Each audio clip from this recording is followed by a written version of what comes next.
Well,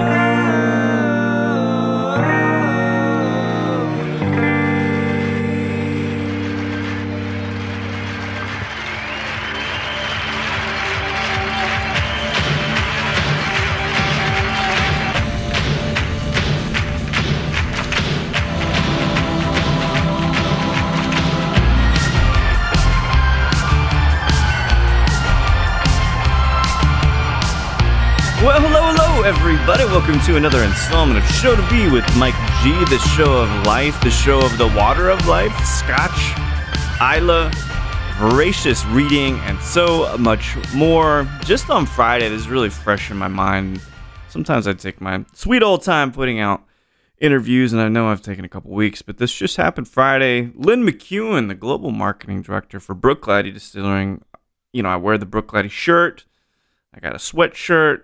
I talk about this brand all the time. To me, they're kind of the punk rock Scotch distillery, one of the dark horses of the game, and it's really a brand that I've aligned myself with, I think, ideologically. But Lynn McEwen was in town on Friday. She did a private Scotch tasting at Kinfolk, and for those of you who have been to Kinfolk in Austin, Texas, you understand exactly how beautiful a room that is to be drinking Octomore, for those of you who know what that is, a very super heavily peated single malt Islay Scotch whiskey, Dark Arts, which is completely unpeated, and some other really cool things. So we drank a lot. I mean, Lynn set out earlier than I did. Suffice it to say, I think she set off to her hotel about 10, and I, in good style, got home around 3 or some shit like that. But the morning after I met with Lynn, we sipped a little bit of scotch and talked about her life and her relationship with Bruichladdich, which, as soon as she was a kid, she was kind of born into Scotch. So without further ado, I hope you all enjoyed this great chat with Lynn McEwen of Bruichladdich.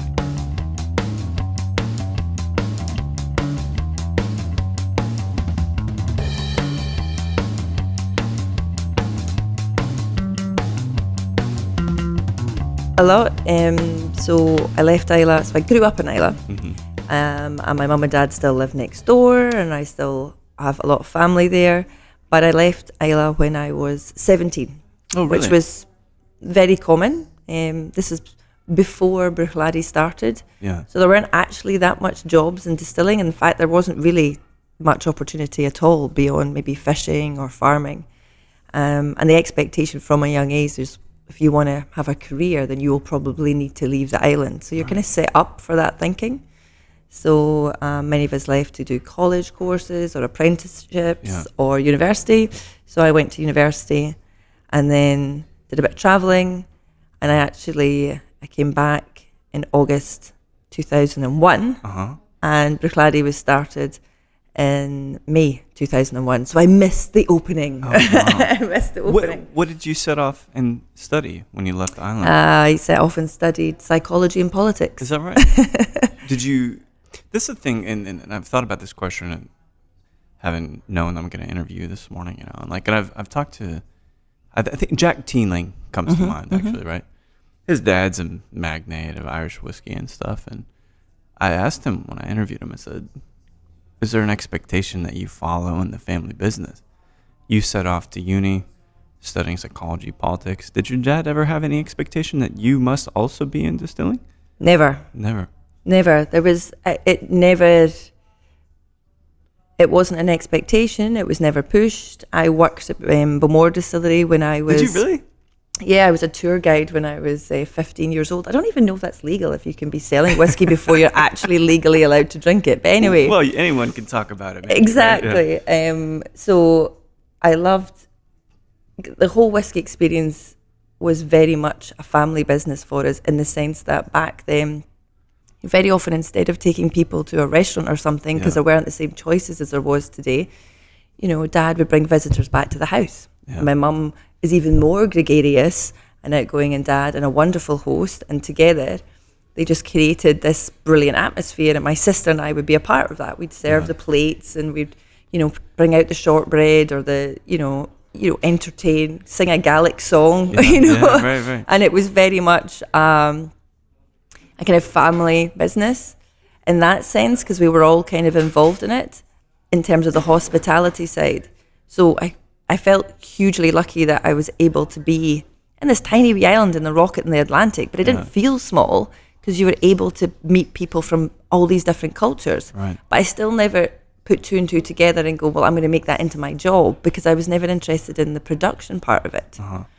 And on Islay, it was only production, because all of the distilleries there, all of anything that wasn't production is based on the mainland. Right.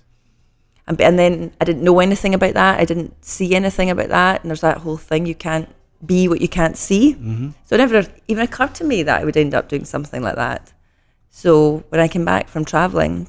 Where did you travel?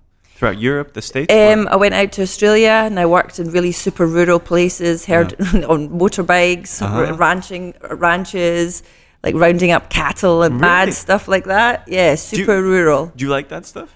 Oh, it was just an experience. It was just the most amazing experience. Just went super, super rural. And like, again, I did School of the Air, where you're teaching. I was in this like super northern territory, super northern territory.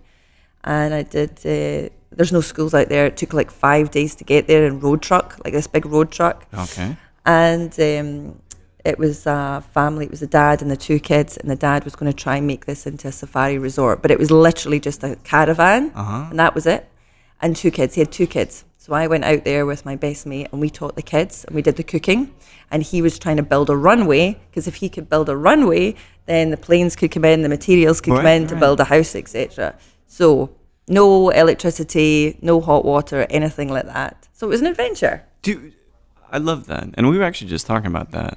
The absence of technology, right? To just exist without what text have I not checked, what email, all of that. Do you find yourself, because I don't know your dad, he obviously has an amazing reputation. Do you find yourself to be very worldly in that sense, that you're curious about other cultures, other places? I think curiosity is one of the most important gifts that we can have. So traveling is one way to do it. I'm a voracious reader. I love to read big, chunky, non-fiction books, beautiful, Isabella Lend, poetry, just gorgeous things, because you just learn so much. So I don't actually read about whiskey or other spirits. I read about lots of other stuff, and everything I do, I put Bruichladdich through the lens of it. It's so annoying. So I'll come into work and go, I've thought of this, and I've thought of this. And they're like, what have you read? I'm like, I've read this. And I think we should be doing this. And why are we not doing that? And I encourage everyone, like, curiosity. You've got to be curious. Yeah. You've got to be curious, because you can only learn. You never learn anything that doesn't, that's not going to be good for you. That's right. Even if it's bad, it's still going to move you forward in some way. I find myself to be that same way, right? I love people, and I'm always curious what makes them work, what motivates them. Do you think, because I really do think, going back to technology and all of that, do you think people are losing curiosity? That they aren't as interested in the world, and they're not as interested in learning that maybe they might have been 10, 20 years ago? I don't know. I mean, I hesitate to make generalizations, because there's so much cool and crazy stuff going on, and so many engaged young people and who are so smart and switched on, and it gives me so much hope for the future that they really know how to navigate it. They really know how, and I think that's maybe something, like, not all of our generation were able to learn to navigate it in the same way, because with technology, you have to make sure you're looking across the spectrum. Right. Otherwise, you're going to trap yourself in a dead end. You're going to hear voices that are only similar to yours, and that's not good. So not necessarily everybody's great at navigating it, but I have hope that more and more younger people do. I think there's something, it is difficult if you don't have that diversity, and the attention span worries me slightly. Like, everything's shortened, and to actually sit and be with something deep and complex and wrestle with it. But I'm not arrogant enough to assume that I have any answers on this. I think information accessibility is massively important for the world. You just need to be smart in how to use it. That's right. It can democratize so much if it's done with genuine bipartisan openness, transparency, and transparency. Exactly. Yeah, exactly. It's an interesting thing because you've been doing the whiskey thing for quite some time now. And actually, I would ask you this because I've picked barrels and all this shit, but I never had a bottle named after me. Oh, really? I make a thing, right? Maybe my name's on it. But you had an actual Bruichladdich release named after you. Did I? Yeah, it has your picture on it. Yeah, but that's... Is it a joke? Is it no, someone not taking at all. a piss? No. We, when it's really expensive to get to Islay, and it's a bit of a pilgrimage. Yeah. It takes a long time. So from day one, we've been incredibly grateful for the people that have made that journey, That's you it. know. So to support them and to thank them and to show gratefulness to them, we've always made sure that we've got a single cask barrel in the shop all the time. Uh-huh. And those single cask barrels, each one has a picture of a staff member. Okay. So all of the staff end up having a bottle with their picture on it. You know, which nice. is great because it's a way to honour the staff. It's a way for people to connect with the individuals, with the people. And yeah, you get the first 2 bottles of the cask yourself, which is lovely. I would love to say I kept mine, but I didn't. I drank them. I'm much more of a drinker than a collector. Same. When the moment comes and the people are there, yeah, you got to drink it. So that's why I have a bottle. There is one other one that was a smaller cask. So in the very early days of Bruichladdich, when we had absolutely no money and we were struggling to survive, we didn't have pension plans or anything like that. Yeah. So we would get a cask for our pension. And I was A whole cask? but only a little cask. Oh, okay. It was just called a blood tub. So you would call it a quarter cask. I So see, just I see. really small. So that was my pension that year, and so I bottled that, and that had my picture on it as well. I mean, it was actually my dad that did it for me as a surprise. I rocked up to Switzerland from one of the whiskey festivals there. It was always the last whiskey festival of the year. It's called Whiskey Ships. Tremendous fun. You know, you're on lots of these different boats are lined up together, and we just put your own tunes on and you create your own atmosphere.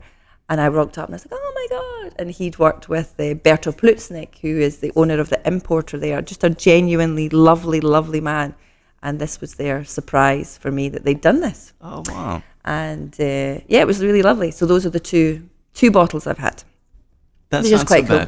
bad. It's not kinda terrible. Cool. Yeah. It's not terrible. Yeah. There's a quote that I use. It's from Ocean's 13, but it sure as shit ain't sad. No, I don't have anything to complain about at all. It's I'm surrounded amazing. by great whiskey, and if an occasional one has my face on it, that's not awful. I just, I want to work with y'all to get my face on a bottle. Okay. We'll see how it works. Yeah. You You have to come and work with us then. You've got to just Done. work with us. You get a week of my I time. mean, it took me I think I was 12 years working in the business before I get, so it's a long-term commitment. It's not like you walk in the door and go, hey, put my face on a t-shirt, No, it's all about commitment and loyalty. Well, if y'all have me, maybe I'll do it. There you go. I know a little bit about distilleries, so Yeah. maybe I can help out. We'll Yeah, see. I'm sure you can. One of the things you were talking last night, over 10 years ago, I started a distillery. I don't know why. And I love that you, last night and then this morning as well, you said, when we had no money, I still have no money. But it drives innovation. It drives efficiency, all of this. But I remember as I was getting into the industry, I hadn't found a location yet for the distillery. But someone sent me a paper. I didn't do any research on distilleries at all. Now I have, a decade later. Someone sent me this, I think it was a New York Times piece, about this lost distillery that was revived, brought back to life, called, at the time, Bruichladdich. And the story was so inspiring to me 10 years ago. And y'all have been very close to my thoughts in this whole way. And I only realized this last night when you were talking about the whiskeys and Bruichladdich and all that. But that spirit, the entrepreneurial, the punk rock attitude, make things work, that still exists today. Not much has changed, right? In terms of the way that you think and the creativity. And No, because hell, that would be boring. No, but we're like 20 years is a long time, but it's also a heartbeat. Right.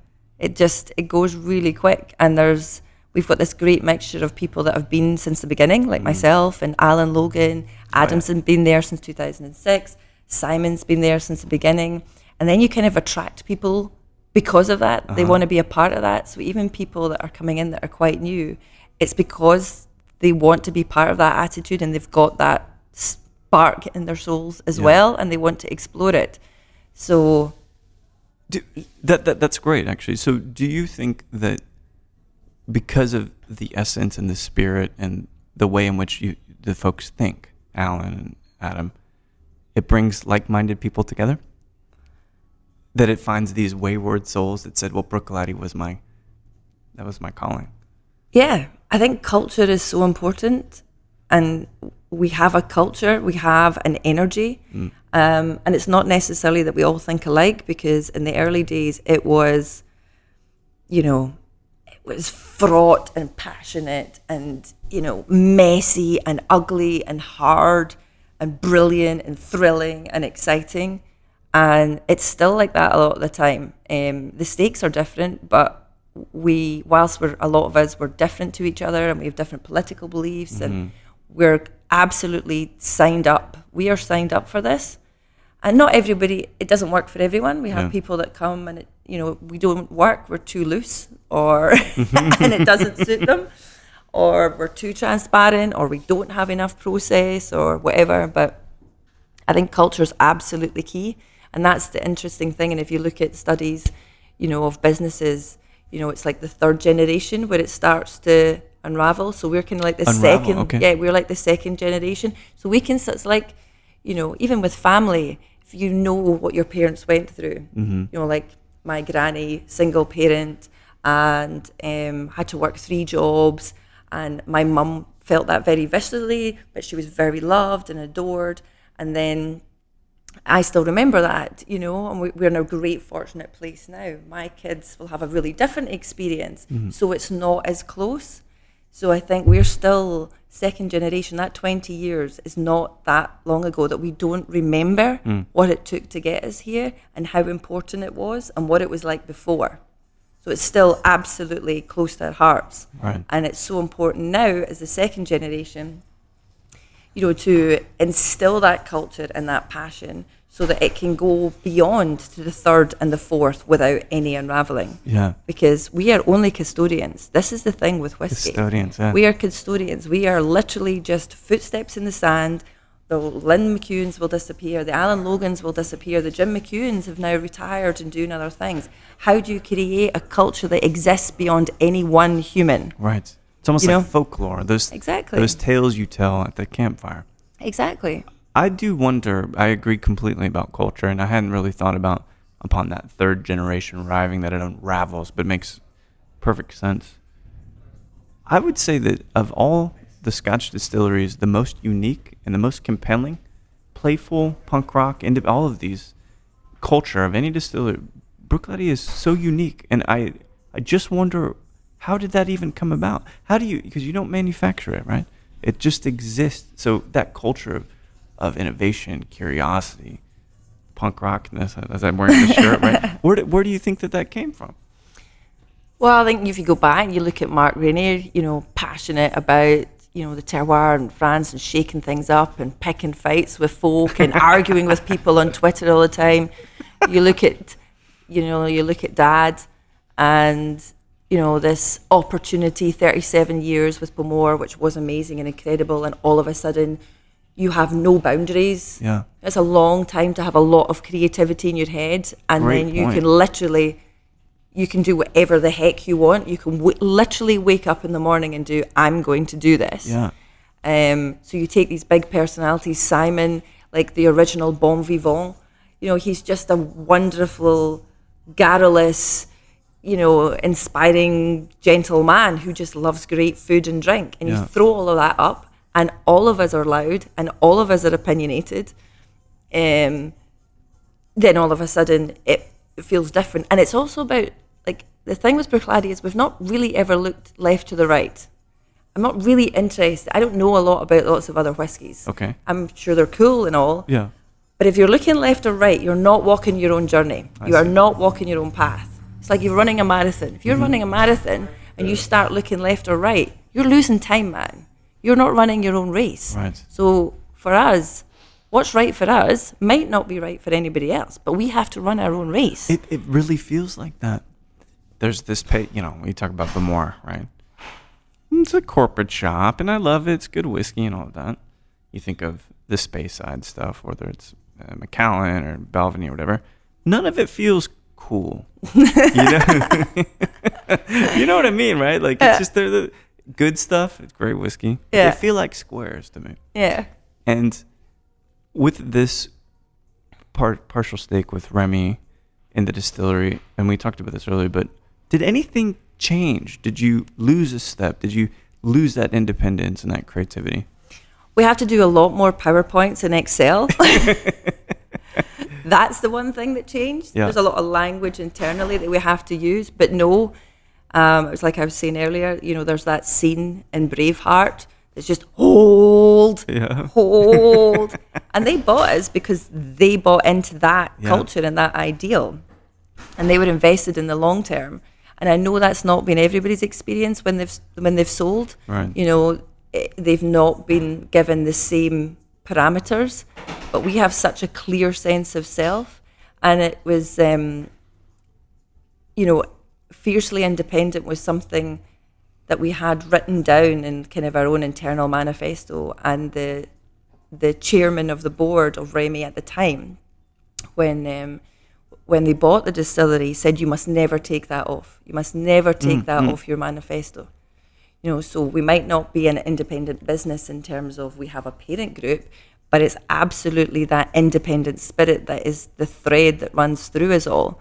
And honestly, when we got sold to Remy, we always knew we were going to sell one day, because there's only so far that you can get. Right. Because whiskey is such an extraordinarily complicated Expensive. business. It's so expensive. It takes so long and the stakes are high, really high. And the bigger you get, the more people you employ, the more you're invested into the community, the more the responsibility sits with you. So you have to take that seriously. So we always knew at some point we would need to sell, but it was about selling to somebody that was absolutely invested in the long term. And the advantage with Remy was, with the cognac business, they understand maturation, understand maturing stocks. Sure. And they're still a family business. And stubborn French people. Yeah, They really exactly. understand. So they absolutely were in it for the long term. And then it was our job to absolutely put up the guardrails of, no, this is who we are and this is what we need to do. And they've been hugely supportive of that. And now we're twice the staff that we had. That's incredible. It's amazing, yeah. To have 90 people on the island working at the distillery, and that's everything from distillation, maturation, bottling, our communications teams on the island. Our Instagram's done live from Isla. It's not done by some agency in the mainland. It's literally somebody driving to work, and they might see something cool. And they're like, oh man, I'm going to put that out there. So it's a really authentic voice. And so you have this supply chain, all sorts of things are based on the island. And I'm passionate about the fact that whiskey may be our business, may be what we make, but you can use business as a force for good. If I've learned anything in the last 20 years, is by making decisions through your values and through purpose and maintaining that fearsome sense of commitment to that, even when it's really, really, really excruciatingly hard, Right. you can make real change. You can make change in your community. You can change things up in your industry. You can change lots of stuff. Yeah. And that's the cool thing about the next 20 years is, well, look what we've done already. Now our scope's even bigger. What can we do for the next 20 years? Because it's not just about being attitudinal.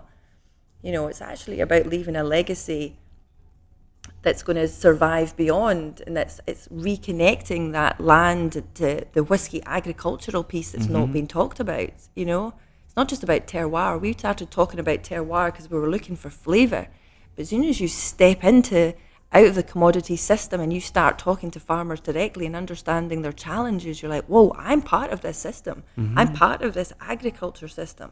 The agricultural system, it's not always great, to be honest. Right. The whole monoculture piece. So how are we going to approach that? How are we going to take ownership for our responsibilities?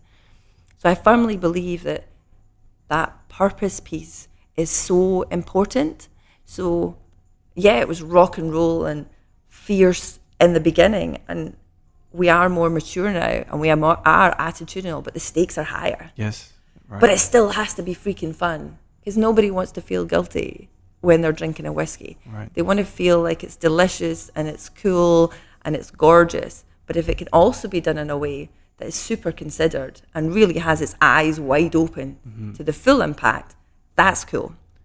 There's a duality there, right? Between having a cool thing, but having a responsibly cool thing, something giving back to the community.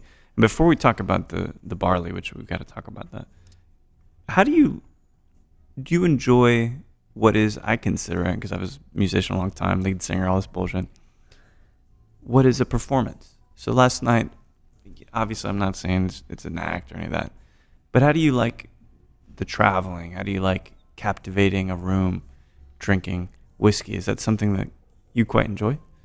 There's parts of it I love. Like last night, I'm actually much more chill about it than I used to be. I used to torture myself. I think everybody does. What aspect? Well, just I think when you perform, and particularly if your name is Lynn McEwen, the expectation is that you will, and you're not ever going to be Jim McEwen, ever. There is only one Jim McEwen, so there's an expectation.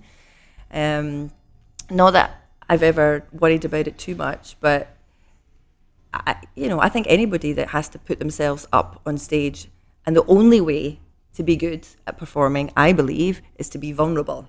I love that. Yeah, I agree. And to be prepared to, I swear too much, I probably say the wrong thing a lot of the time, I make an idiot of myself, I probably talk too fast, but that's the vulnerability I think people engage with, because it's not polished. I don't know what I'm going to say till I stand up. I don't have a speech or anything. Right.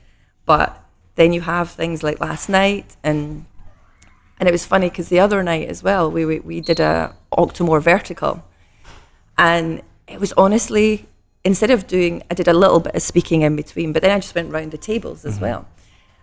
And I can tell you things about those people. Like, we got really deep, like really deep. It was honestly like Octomore was this vehicle for a Pandora's box. Yes. I told them things, they told me things, and it was nothing about whiskey.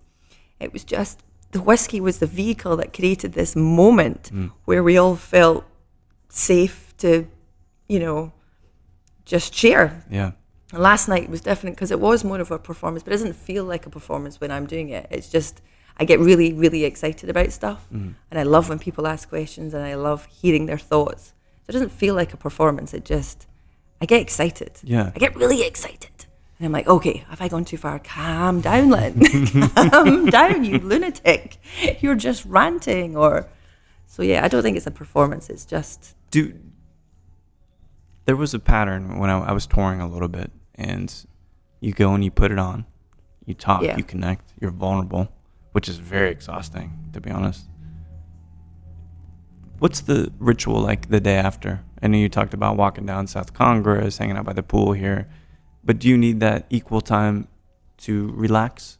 100%. And my dad's the same. We're both the same. And it's weird because my husband and my mum, they are 100% open to people 24 hours all a day. Time? They're always on. They get so excited to see people all the time.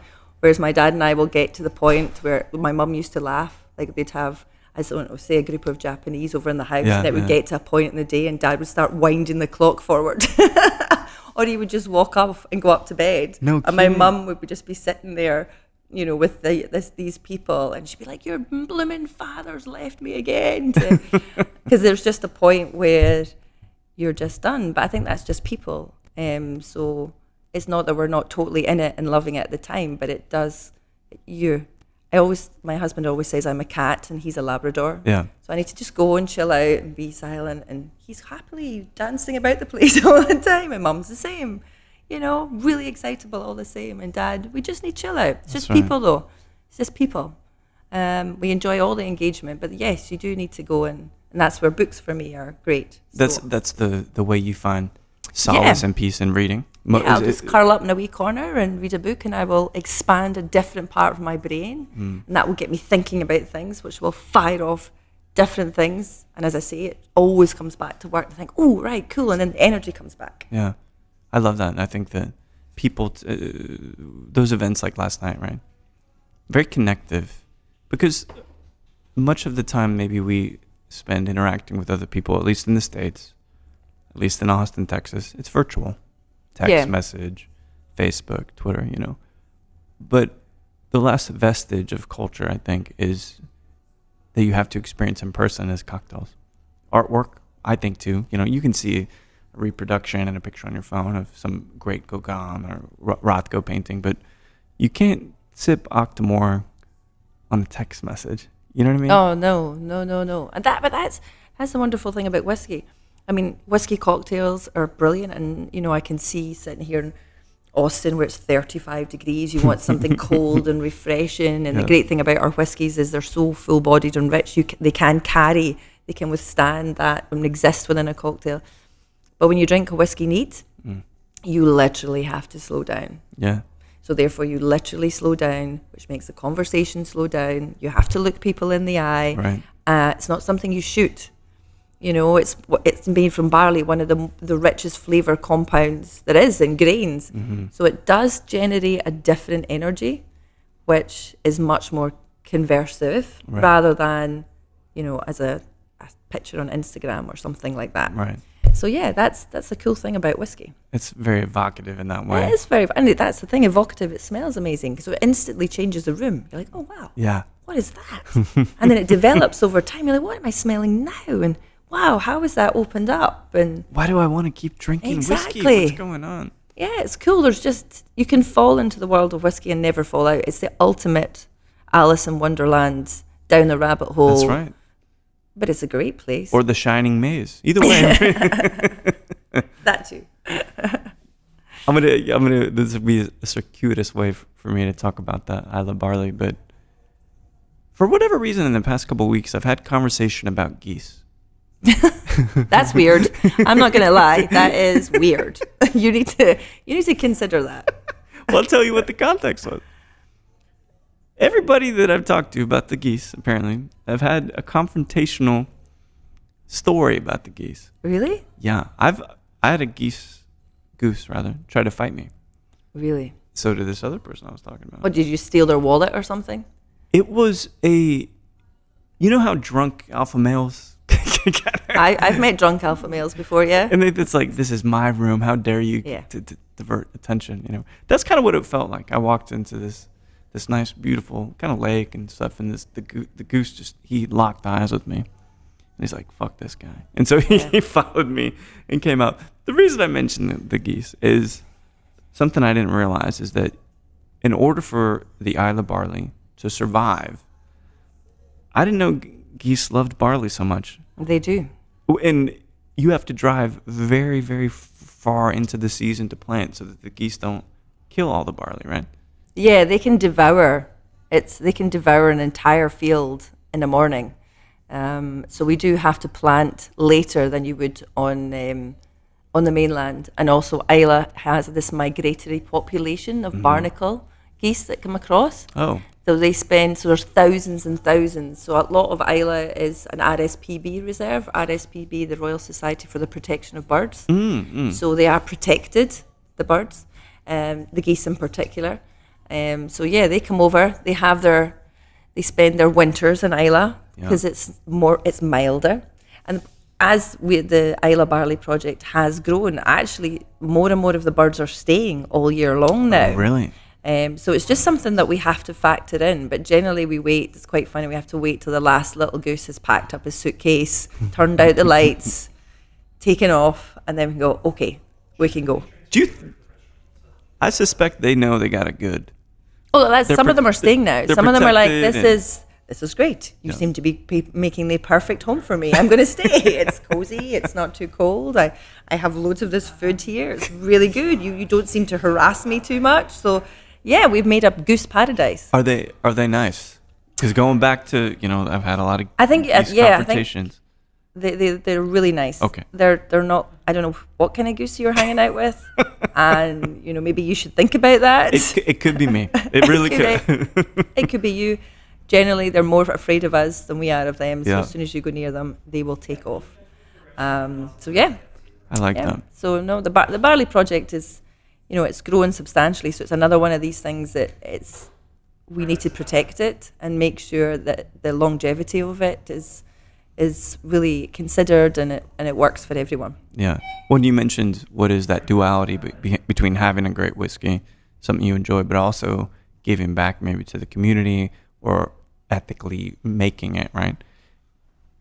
And you said the barley efforts to grow on Islay, it's changing and growing profoundly every year, the more and more, or is it a fixed plot of land? We will never get to 100% barley in Islay. There's just not enough land, and it also probably wouldn't be right as well. And that's something that we have to think about, and we're working with the farmers on. Is a lot of the farmers are crofters. They don't own the land, so the land could be taken back by the estates as well. So it's tied up with ownership.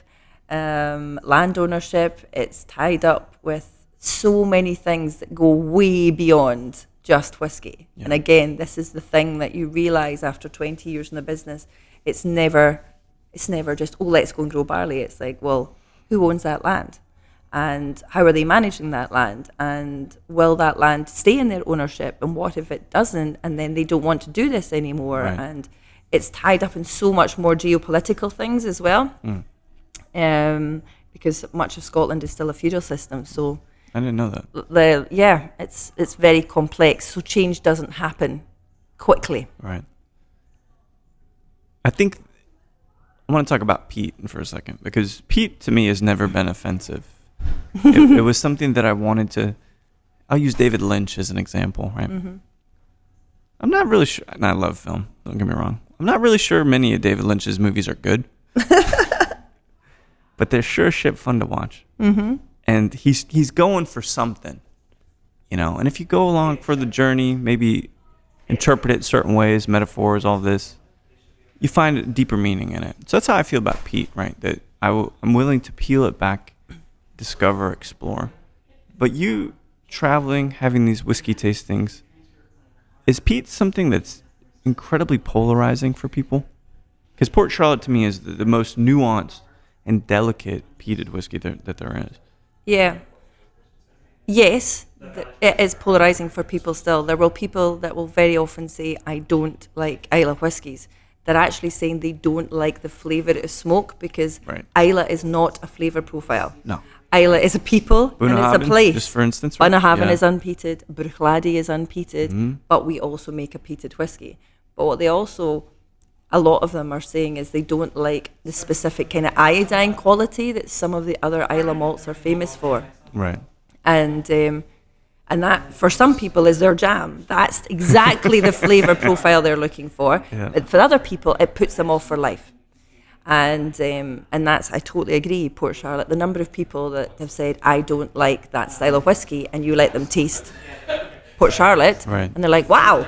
Because it's a much, much more heathery, barbecue, sweeter smoke. Yeah. It's completely different. So I think it's people should explore more, because there's a lot more nuance within peat than people would imagine. Right. Yeah, I think that it's actually a metaphor for how we treat each other. We judge each other, and we don't always go and look deeper. And I feel like people that appreciate peat have the personalities that absolutely are peering, and they want to understand. They want to have more empathy with folks. So this was your first time in Austin, yeah? Yes, yesterday. I'm less than 24 hours in Austin. You been to Texas before or no? Yes.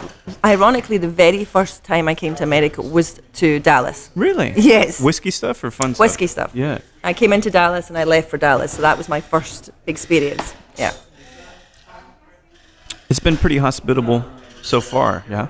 Oh, it's been amazing. It's been amazing. And the knowledge has been incredible. Like, I still find it absolutely incredible that I travel around the world and people know so much about my little distillery on this tiny wee island. It's amazing. And, so warm, so hospitable. To go to Moonshine last night and Kin & Company, meet Kiki and Dave. Joe at Moonshine, like to hear him speak about Moonshine and what it means to him and their journey as well. That is, I can absolutely feel that. That is exactly how I feel about the distillery. So there is that kinship that he talks about. Right. That kinship goes beyond whiskey. It's in the way you treat people. And, I've only been in America the last few days, but everywhere I've gone, I felt that kinship. Whiskey was the thread that pulled us together, Right. but actually it's so much more that keeps you together. I love that. Yeah, it is the thing, the initial attraction that brings us together. Yeah. But then It's we a realize, curiosity as well. Yeah. It comes back to the beginning that, they know so much because they were curious. right. They're curious. But everybody's fun as well. And that's the thing, curiosity with fun. That's a really interesting mix. That's right. I agree, and I think that it's in essence the charm of hospitality. Nobody last night, whether it was the dinner or the tasting down below at Kinfolk, no one was a tight ass. You know what I mean? Everyone was open, curious, and it was a group of us that were working together to explore. Can you even think of any other industry that you would want to work in, knowing that you've done this for 20 plus years? No. I don't, to be clear, I'm a lifer. I'm a Bruichladdich lifer. Yeah. I don't care what job I do at Bruichladdich. I will just be here for life. So I'm not leaving Bruichladdich. Never mind leaving. They might want to get rid of me, and they can try really hard, but I am 100% a lifer. So not only do I not want to leave the industry, I am not leaving Bruichladdich because I have too much to do. There's so much cool stuff we need to do. But no, let's be honest, people who get into the spirits industry don't generally leave, and the ones that do fight really hard to come back. That's right. Because it's all about that hospitality, it's all about, the culture, it's so convivial, you meet so many interesting people, it gives you a gateway to the world, to travel, to culture, so... Yeah, what are you going to sell? Toilet paper? You're going to... Well, I heard it was on the short supply. Well, yeah. So it might have been a good business. That's not for us. No. That's not for us. Ever consider going into private practice for the psychology or any of that? No. Absolutely not. I'd be terrible at it. Really? Yeah. Why do you think that? No, I wouldn't be terrible at it. I really enjoy working with the team in the distillery, and I'm kind of the internal provocateur and the motivated as well. And I really enjoy the fact that we've got younger people in now, and just working with them and managing as they grow up and experience different things and different challenges, and having the experience now to go, it's going to be fine. It's all going to be okay. Of course. When you say provocateur, is that equivalent to maybe disruption? Yeah, I like to challenge us to, why don't we do more? Why don't we do this? Why don't we try that? Which starts a conversation, which goes, and very often the conversation goes, yeah, let's do it. Like the transparency campaign 2016, that was, Compass Box kicked it off, but we were already working on it in the background. So when Compass Box came out and said we're going for transparency, we were like, oh, we're so close. And we were able to say, yeah, we completely 100% agree, because we were already putting all the recipes for Classic Laddie online, And it's funny because Dad never wanted to do that. So because he retired in 2015, so we kind of had to wait till Dad retired, because Dad was very much of the opinion that, look, I'm the head distiller. I don't need to tell you everything. And we're like, no, the world has changed. I'm like, Dad, come on. We just need to put it all out there. So I've had conversations with him since, and he gets it now. Oh, really? But at the time he was, no, you just have to trust me. I know what I'm doing. Like that worked to a certain generation, but it doesn't work anymore. People want to have the full transparency because there's a lot, your integrity is without question, but that's not the case with everybody. That's right. So unless we all operate from a perspective of transparency, then everybody's integrity can be questioned. Well, and it feels like John got a lot of shit for being so transparent, working on that stuff. So maybe in a way it was good he took the hit on it, but I do agree that eternal pursuit of transparency, and obviously with all the efforts on the Islay barley, the different kind of casks that, of course, maybe you don't mention the chateaus and all that, but I feel like y'all are pretty transparent. But I'm curious when it comes to flavors, right? So you're a disruptor, provocateur, like you said. Was there ever something you said, we need to make something like this? Is that ever the stance you take? No. Because again, that comes back to you're comparing yourself to someone else. We need to make something like person Joe's made. Right. That's why would you do that? Because that's already been done. Yeah. You know, it's much more of a, like I was explaining last night, like using the casks. We didn't know how that was going to work out, you know, using that cask for 5 weeks and then it was bright pink. Yeah. My goodness. Well, we're now 20 years into it. So we know how to work that out now. You know, the beer barley, we had no idea how to mash the beer barley, the rye. We had no idea how to mash the rye, but we knew it would support the Isla Barley project. So we worked out a way to do it. So it's not about creating what somebody else has done. It's conversations that happen. It's things you're trying to achieve. And then ultimately they take you down a path. You didn't necessarily know you were going down that path. Right. You didn't know that, you know, Isla Barley would one day make you grow rye because that's going to support the project. Yeah. You didn't know that, you know, like getting good quality barrels you couldn't get them from Spain at the time. Mm-hmm. So actually, well, where could we get them? Well, let's go to France. Yeah. It was never, a lot of it is, it looks like it's all super, like, thought through. That's right, yeah. Like pre-planned and all that. Yeah, and it's not. It's more like, here's a challenge. What are we going to do about this? Yeah. Let's work this out. I love that. Because again, going back to those early days, I'm going to use this phrase again. When we didn't have any money, Yeah, you just make it work. exactly. And I love that mentality because the show must go on. Yeah. And that's something that, again, besides the creative energy and the culture that I get from Bruichladdich, there's also a wiry willingness to fight. You know, those folks, you know, they'll always survive because they're going to always fight to survive. I feel like that innately exists in everybody at the distillery. Like, we're going to make this thing work no matter how difficult it is. I think ownership is key to that, and I don't mean like financial ownership. Yeah. Like might not financially own the business in the way we once did, but it's mine. Yeah. It's Adam's. Yeah. It's Alan's. I love that. It's Douglas's. It's Simon's. Mm-hmm. You know, it's Fraser's. It's Robert's. It's Emma's. It's ours. Yeah. And I think when you've got a sense of ownership of something, that totally changes the way that you approach it. We're not going from company to company and trying different things, and that's cool. That's, for some people, that's where they learn. Yeah. That diversity of experience is really, really important. The ownership that a lot of us feel is absolutely paramount to moving it forward, because it means that your failures are your own and your successes are your own. And also, failure is the only way you're going to learn. Right. You have to fail. You have to fail, and you have to fail forward and just keep moving. And actually, your failures will probably be the greatest lessons that you will ever have. Do you think, and as far as I've known the distillery for some years now, I haven't really seen a misstep, whether it was in branding or bottling, but I agree that failures are the point at which you really, truly learn from, right? And if you never make a mistake, you're never going to learn anything. Have there been any, in terms of products, any missteps that you've seen with Bruichladdich over the years?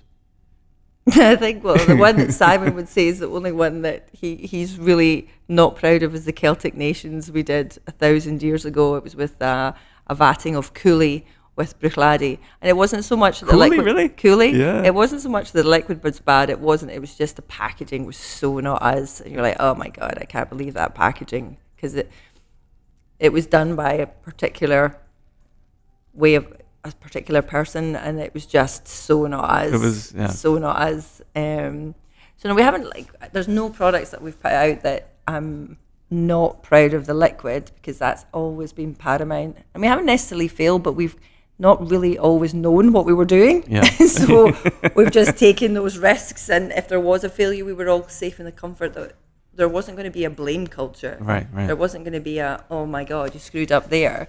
It was, it's cool. Yeah. We'll just keep going. We'll just keep moving. And, you know, Dad is always such a positive person, and Simon's just such a pragmatist. Really? Simon's one of these people you sit in a meeting, and he's so garrulous and he's so outgoing, but when you're in a meeting or something, he doesn't really say anything. And he just lets you all wrestle it out and talk it out. He's observing, right? And he's observing, and he's just sitting there. And then he, in one sentence, will sum up the entire thing. You're like, oh my God, he's nailed it. I'm such a tube. Unbelievable. And he just put kind of, it's like his mic drop moment. We're like, okay, cool, you're totally right. We could have got there 35 minutes ago, because that was clearly the answer. In the dynamic of the crew, and I've got just a few questions left for you, but you say provocateur. Is that your role in the dynamic? Because it's a motley crew of people with different skill sets, different talents, ways that they think. Is that what you bring to the table? According to Douglas, that's my role. He told me that recently. My superpower is the fact that I'm an internal provocateur. So it's not, again, it was not ever a deliberate path. The job I have ended up doing, and it wasn't a particular, I'm going to do this and thought through and very considered. It was, I kind of find spaces and I find things that we're not doing. And why are we not doing that? Why are we not doing that? And why are we not getting rid of the secondary packaging? And why are we not considering about this? And what about B Corp? And what about that? Why are we not doing these things? So he gets a lot of little bits of paper saying, here, and he's like, oh my God, will you leave me alone? Because it's all very well and good having ideas. Yes. Ideas are great. But as Alan Logan will say, it's very good, Lynn. How are we going to do that? I'm like, I don't know. Because he's so totally he's so operations. Grounded, right? Yeah. He's just, Alan is everybody needs an Alan. Yeah. Because it doesn't matter what the pressure is. Alan can just fix it. He just brings it. He's such an Elach. Yeah. He's just that ultimate sense of calm. You know, he worked with Dad for a long time, but he also worked with Duncan McGilvery. You know, and Duncan McGilvery, that partnership of Dad and Duncan, well, we've got that with Adam and Alan now as well. You need a running mate. You need to take those superpowers and bring them together. And Alan is absolutely he's the backbone of stability. And he will make it happen. He might argue with you about why it's a terrible idea, but once he's on board, you have 100% confidence that will happen. I love that. And that's brilliant. And you need that bit of everything. Because if you just had a bunch of Lynn McEwens running around going, why not? It would be terrible. Yeah. You need that balance of everything. And that's what Dad and Duncan do. Like, I'll never forget, there was, it was like a whiskey festival or some big, massive event we were going to have, like, a long, long time ago. And Dad said, well, literally woke up in the morning and it was the next day, and he said, we need to have a wet weather option. So we're going to do it above the mill house. Uh-huh. The problem is there's no staircase. You can't get up there anymore. And he said to Duncan, you need to build a staircase. It's like, what do you mean? He's like, you need to go and build a staircase. And Duncan went, oh, hell's bells. And they literally did. Oh, and wow. one day, the whole team, they parked an articulated lorry beside the wall, and they just used pallets, and they put in, by the end of the day, it had a railing, Holy it had the crap. whole night, and it went to, the height of this thing was ridiculous. And it was just perfect. It was, Dad had the idea, but it was Duncan that delivered it. Yeah. And he did it, and it didn't cost money. We had the articulated lorry, we had the pallets, so we just made it happen. I love that. You know, and they built it in the pouring rain. It was just the most, it was like seeing the pyramids built. Yeah. You're like, wow, I am seeing an actual feat of engineering there. And hundreds of people went up it. It's just amazing. Oh, I love that. So you need a bit of everything to make the world go round. I agree, and I love that the team is a team. Yeah. You know, everybody brings their particular skill set and their talents to it. And this is the thing that seems really clear to me. It's you could say it's run from everybody together, making it like a communal thing. Yeah. And I can feel that with every drop that I taste. Some distilleries, I'm like, oh yeah, this is a single visionary that's like, y'all fucking just listen to me. I'm going to make this thing. Yeah. And you can taste that, you know, the art reflects differently about the culture. All right, so I got 2 questions left for you. And let's say you're anywhere in the world, doesn't matter, and you're drinking Octomore, maybe the latest one. We've got one in front of us. 10-1, let's say. It doesn't matter. Octomore is always lovely. And you could have a dram with anybody. Actually, because you're such a reader, if you could have an Octomore dram with any writer, living or deceased, who might you like to have a dram with and a conversation? Ooh. That's a good question. Any writer. Mm-hmm. Robert Louis Stevenson. Oh, okay. Going a bit of an adventure. Sure. Going a bit of adventure. I love Robert Louis Stevenson. I mean, a lot of them are kids' books, but Yeah. they're just adventuresome. Yeah. Oh, yeah. They're just adventuresome and they're still relevant today. And yeah, I think he'd probably enjoy a good dram. And he's from another time, so I'd Yeah. learn stuff because I'm curious. Like, Sure. what is it like? What was it like back then? Right. Where did you get these ideas? And why are you drinking so much rum? Yeah, exactly. You can drink. I'll teach him how to drink whiskey, There we go. and he can tell me adventuresome stories. Yeah. Yeah, I love that. Maybe Robert Louis Stevenson. Yeah, No, that's great. yeah. All right. So my last question for you. There are many really key takeaways about the brand, which I think we've discussed, and people get a real good insight into how the team works, your particular role in the team and everything. But you're off to Dallas next, you said, right? Yeah. You have a room full of strangers, let's say. Of course, they become mates by the end of the night. What's the main thing you want them to understand about Bruichladdich? What's that main takeaway that, if nothing else, they leave and they know about the distillery? That whiskey can be so much more than just a dram. Yeah. It can be, our business is so much more than just an amazing whiskey. Yeah. And so in having a dram of Bruichladdich, you should appreciate that. You should appreciate, I would like you to appreciate that, you know, the impact it has in the community, the changes that through the vehicle of this whiskey, the changes that have been made but could be made. Yeah. Because if we all make choices and we put our money behind businesses and brands and, you know, things that are doing things differently, we're actually opting for a different type of business. Right. We're saying, I believe that in your values and what you believe in, as opposed to making choices just based on convenience. Yeah. And I get that, like, particularly it's so hard right now, the inflation is through the roof.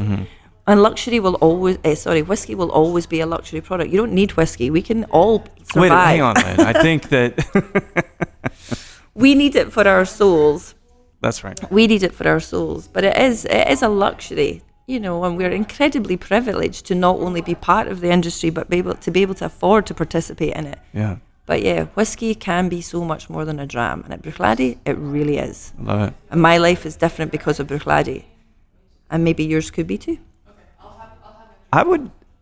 You know what? I'm going to go out on a limb and say that I think my life is slightly more colorful There you go. because of Bruichladdich. Ah. And the amazing Is it slightly people. more aqua blue? Well, I'm a very emotional guy, so yeah, with aqua blue is good, just the same. Well, I mean, and to you know, to the final point, Port Charlotte is so inspiring to me that I knew that I needed to make a scent with it. There You know what I mean? So that I feel like part of the family, and I love that. Yeah. It's not so corporate that I don't get to know the heart and soul of the distillate or the place, and it's one of those few brands that really does that well. There are not a lot of whiskey brands that make you feel part of the family. Oh, well, I we're love lucky to have you as part of the family. Well, Lucky I'm indeed. a terrible drunk, so we'll see how it all goes. But Lynn, thanks so much. Thank you for very taking the much. time That was to- lovely. And Yeah. we didn't even drink that much whiskey. We sipped. We better get on that. We like, exactly. Let's turn it off and get really messy. There you go. Perfect. Talk soon. Cheers. Brilliant. Thank you. Well, there we have it. Lynn McEwen from Bruichladdich Distillery, the wee island of Islay. They make some great scotch, peated and unpeated. Great vocabulary. You know, I listen to the words that people use to express themselves, and you can tell that Lynn is a voracious, as she put it, reader. I had heard the word garrulous many, many times, but I don't really use it, but she used it twice, and I think that this is if you listen to these conversations, I'm learning things that I didn't think I was going to learn. I'm learning vocabulary here. Very, very charming, open. And I thought she did a ton of interviews, but this is one of the few podcast interviews, if ever, that she's done. So I feel very, very lucky, privileged to spend that time in that beautiful Hotel Magdalena in Austin, that lobby there, drinking a wee bit of scotch at about 10:30 in the morning. I'll leave you with this last piece that I find hilarious. I do TikTok reviews, and I try to do all the kinds of categories of spirits. And I reviewed Dark Arts Bruichladdich. Can't remember which year it was, and someone corrected me, and they said, no, it's pronounced Bruichladdich. And instead of me saying, well, I talk to the people at the distillery at least once a month and have interviewed about 3 folks that work there. Instead of saying that, which is true, I said, Okay, thanks for the feedback.